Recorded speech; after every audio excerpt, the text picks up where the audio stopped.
Good day, my name is Kevin Laguna Blanco, the reporter of the topic entitled Online Distance Education and Communities of Learners.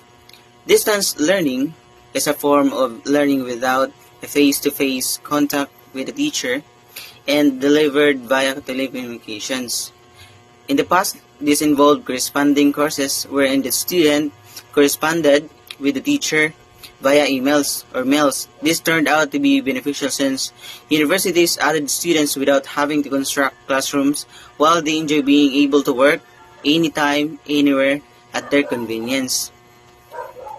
So it refers to any education provided without the teacher and the student being physically present together, or a method of study in which this teacher and the student do not meet but use the internet, email, mail, etc. to have their classes, or it is an online class such as synchronous and asynchronous session, and later on we are going to discuss the two that being mentioned. Online distance learning is not a new concept. Some schools, higher educations, institutions in the country, and educational agencies such as the Southeast Asian Ministries of Education, Innovations, and Educational Technology, or SIMEO ENOTEC, provide this mode of learning. It allows flexibility in learning to a certain extent. Yes, it is not a new concept, especially from the other country who becomes more advanced than us in terms of technology and in terms of learning with the use of technology. And even nowadays, we have that kind of learning mode. And also, in the current situation of our country, it is more applicable and highly recommended, most especially to the universities and schools that it doesn't have enough infrastructures such as buildings or rooms to conduct their classes.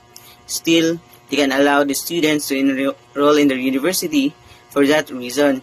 And also, it takes more advantage to the working students or to the people that wanted to learn, because they can learn the same learnings without even going to school. And also, you can learn anytime, anywhere at their convenience. The different platforms. So, the flexible mode of learning uses a platform such as Moodle, Google Classroom, Edmodo, Schoology, etc. These are free programs designed for educational purposes. It has features that are patterned after the instructional activities of teacher in a physical classroom. When you use this, can actually hold a lesson, post questions for discussion, hold an online that discussion, give assessment, activities, and provide references or links to other online materials. We have first platform, the Moodle. Moodle was created by Martin Duguemas, founder and CEO of Moodle. Moodle stands for Modular Object-Oriented Dynamic Learning Environment, which is an open source software. It is a learning management system, or LMS, that supports teaching and learning. So next, we have the Google Classroom and Edmodo. Google Classroom is a free service for teachers and students. It is an LMS platform that is accessible through Google account. You can create classes and perform the roles and functions as a facilitator of learning. In 2008, Edmodo was created by Nick Borges, Jeff O'Hara, and Crystal Hatter. So in 2015, Martina compared Edmodo and Google Classroom in her blog. Although she discussed several commonalities, there are apparently differences. But what is clear, they created those apps that will integrate well in classroom activities, or to support the teaching of the teacher and the learning of the learners. So the last one is the MOOCs, or MOOCs. Another recent modality to learning is the Massive Open Online Course, or MOOC. It is a model for delivering learning content online to any person who wants to take a course. It allows one to pursue learning even outside of the university or higher education formal structures.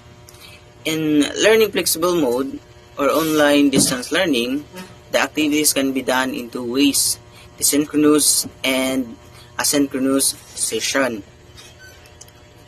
First, we have synchronous. So synchronous, an online that chat at real time is a synchronous session. Course participants meet in a virtual classroom and discuss a topic in the lesson.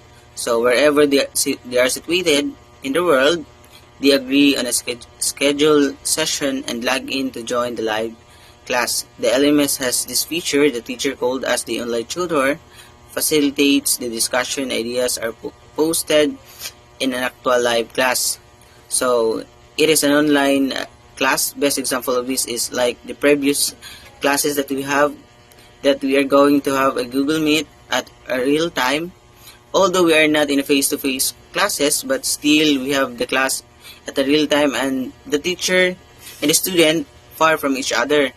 Another example of it is using the Skype to hold the class. So another important feature is the asynchronous session. This is when questions or tasks are posted and course participants answer the question or post the replies at any time most convenient to them. They can still participate in the discussion by replying to the post. One advantage is that you can take your time when replying.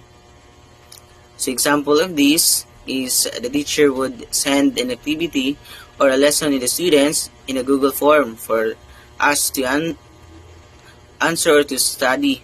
Although we don't meet in a virtual class, but still we have the same topics or lessons to learn. So in some learning management system, there are icon labeled as live class and forum. And if you're going to click live class, the live class button, it will lead you to enter the virtual class or the synchronous session. And if you're going to click the forum, it will lead you to enter the asynchronous session. So next we have the blended learning. Another way of handling flexible learning is by combining modalities of instructional delivery. Blended learning is a combination of learning activities wherein a part of the lesson is delivered online while the other part is handled in an actual physical setting of a classroom. So example of this is like what Ma'am Novi started to teach us, like we have a face-to-face classes to her. At the same time, also we have a class where we can consider as online, that she will give us a topic or a lessons for us to study and to answer in a Google Forms. And also there are kinds of blended learning to be discussed by Ms. Manila. So it ends my part. Thank you for listening.